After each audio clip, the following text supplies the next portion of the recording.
네, 히스기야가 젊어서 병들어 죽게 되었다가 하나님께서 치유해 주시고 그 생명을 15년 연장시켜 주신 내용입니다. 성경학자들에 따르면은 이 일이 있게 된 그 시기는 아수르가 침략해 오기 전에, 그리고 히스기야가 왕이 된 다음에 우상을 타파하지 않았습니까? 산당을 다 허물었습니다. 이 선대 왕들에 비해서 대단히 훌륭한 이 일을 했는데, 바로 이 일과 아수르의 침략 그 사이에 있었던 일이라고 분석해서 전해줍니다. 연령으로는 그의 연령 39세 때의 일로서 15년을 더 연장받는다 해도 54세로 그 수명이 생각됩니다. 자, 이 일에 대해서도 이사야 선지자는 하나님의 말씀을 전달하는 역할입니다. 그는 이제 하나님의 명을 따라서 갑자기 히스기야에게 와서 여호와 하나님의 말씀에 너는 집을 정리하라, 네가 죽고 살지 못하리라 전하십니다. 39살, 아직 젊은 나이입니다. 이제 우상을 타파하고 산당을 허물었기 때문에 기준이 되는 다윗 왕처럼 하나님이 다스리는 것과 같은 이러한 나라를 이루려면 아직 포부가 많았을 것입니다. 할 일이 많았다고 생각했을 것 같습니다. 그러나 저 남북 왕조의 수많은 악한 왕들도 그렇게 장수하면서 오래 살았는데 어찌 이 경건한 왕이 이 젊은 날에 이렇게 죽게 되었는가 의문이 당장 들 수 있습니다만은, 경건하다고 해서 그것이 무병장수할 조건으로 바로 연결되는 것은 아님을 우리는 얼마든지 생각할 수 있습니다. 인생의 생사화복은 하나님의 주권에 속합니다. 하나님의 뜻하심에 달려 있습니다. 그래서 오늘이라도 당장 하나님께서 올라오라 하시면 우리는 모든 것을 내려놓고 올라가야 합니다. 경건하고 충성스러운 히스기야라고 할지라도 하나님이 지금 오라 하시면 가야 했던 그러한 상황이었음을 이해하게 됩니다. 그러나 히스기야로서는 아직 할 일이 많다고 생각했던 것 같습니다. 이대로 이 죽음을 받아들일 수 없었습니다. 우리는 사도 바울이 차라리 지금 하나님 나라에 속한 것이 이 땅에서 사는 것보다 더 좋다고 생각하지만 이 땅에 할 일이 있기에 하나님께서 남겨주셨다, 이렇게 우리에게 전하는 대목이 있는데요. 이 히스기야는 이제 죽음에 직면했을 때에 더 오래 살고 싶은 이 강렬한 마음이 그에게 있었던 것을 알게 됩니다. 또 장차 이 나라의 운명을 생각할 때에 수년 전에 저 북왕국이 아수르에게 멸망당하지 않았습니까? 이제 남왕국도 머지않아 아수르의 침략을 받게 될 것입니다. 그래서 그 침략을 막아낼 준비를 하기 위해서 군사력을 튼튼히 하려면 또 얼마나 할 일이 많았겠습니까? 그 모든 일들을 생각할 때에 지금 또 자식이 있어도 어린 나이일 것 같은데 이 모든 일을 생각할 때에 너무나도 걱정스러워서 지금 부르심에 응할 수는 없다, 이렇게 생각한 것 같습니다.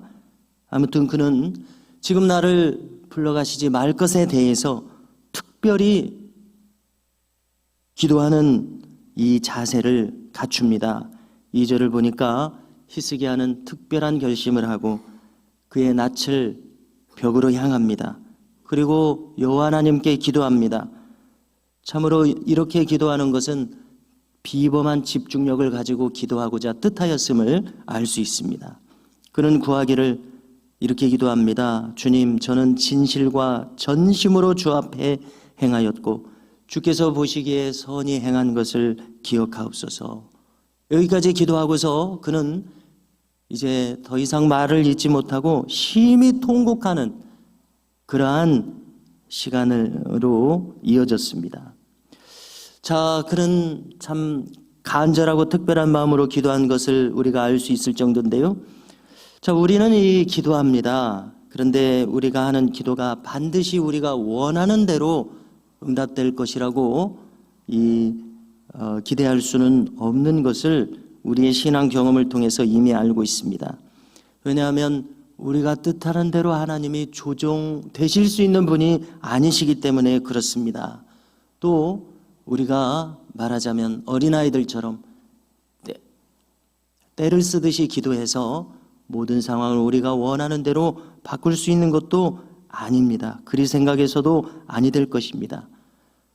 하나님은 우리의 뜻이 여기 있습니다. 거기에 그 뜻에 따라서 응답하실 수도 있고 그렇지 않게 응답하실 수 있다는 것을 우리는 알아야 할 것이고, 그런 면에서 이 기도의 응답은 오직 하나님의 주권에 속한 것임을 생각해야 될 것입니다.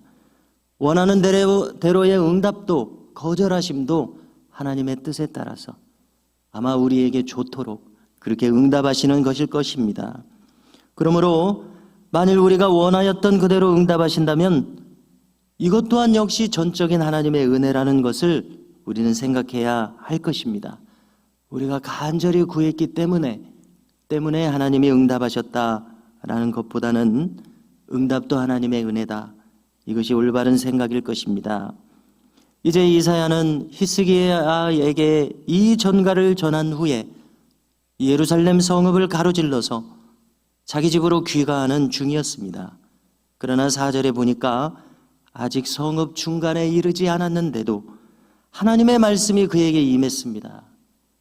즉 히스기야의 기도에 대해서 하나님은 즉시 뜻을 돌이키사 돌아가는 선지자에게 즉시 응답한 것입니다.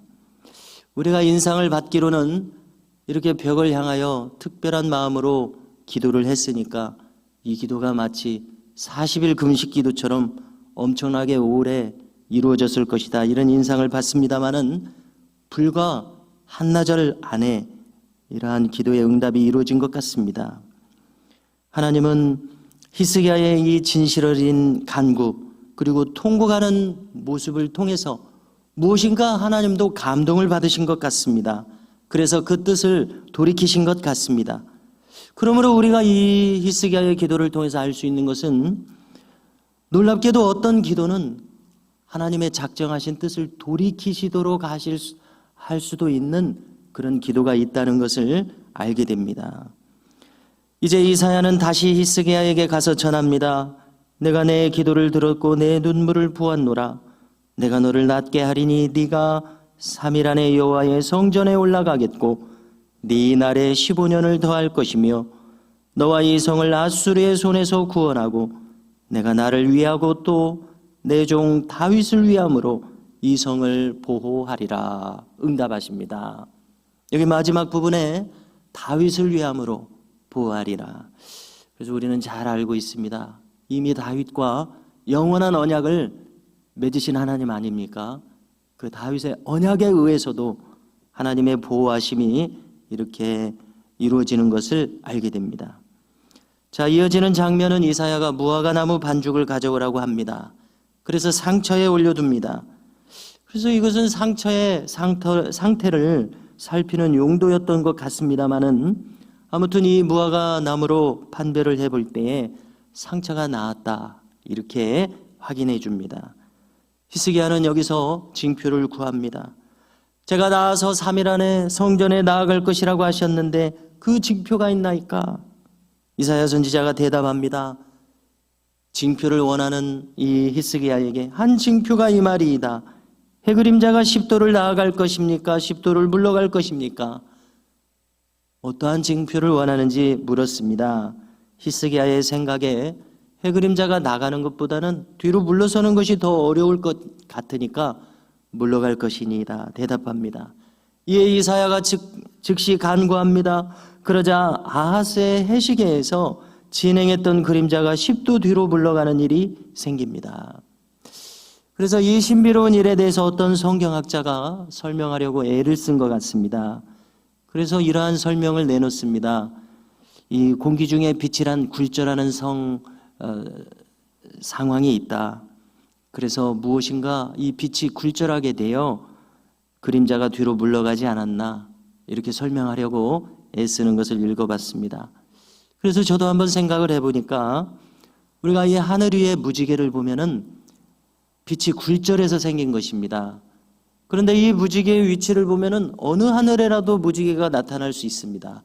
또 이만한 무지개가 있을 수 있는가 하면 이렇게 하늘을 가득 채우는 무지개도 있을 수 있습니다.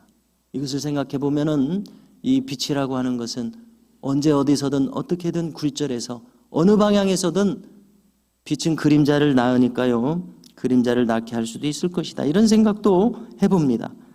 아무튼 원하는 징표가 임했습니다. 해그림자가 10도 뒤로 물러갔습니다. 참 이런 놀라운 일은 여호수아 시대에도 있었던 것을 우리가 성경에서 이미 잘 알고 있을 것입니다. 전쟁 중에 해가 중천에 떠올라서 머물름으로 말미암아 저녁 때까지 환함으로 이 전투가 하루 종일 충분하게 이루어졌고 그리고 마침내 이스라엘이 승리하는 그러한 내용을 여호수아 시대에 우리가 읽을 수 있습니다. 하나님으로서는 어떠한 일도 징조로서 우리에게 얼마든지 주실 수 있는 하나님이십니다. 그러나 우리가 동시에 또 생각할 수 있는 것은 징조를 주시는 것 또한 하나님의 주권에 속하는 일일 것입니다. 그러나 특별한 징조가 없더라도 대부분의 경우에는 특별한 징조가 없죠. 그럼에도 불구하고 여전히 우리를 돌보시고 사랑하시고 또 생각하시는 데에는 변함이 없다는 것을 우리가 알아야 할 것입니다. 정말 우리가 기적이라고 부르는 것만 기적이 아니라 평범한 것도 기적일 수 있다는 것을 우리는 잊지 말아야 할 것입니다. 보통 수준으로 살아가는 것이 기적일 수 있다는 것 우리가 얼마든지 느끼고 생각할 수 있으리라 생각합니다. 하나님은 여전히 오늘도 우리를 생각하시고 사랑하심을 다 같이 기억할 수 있기를 바랍니다.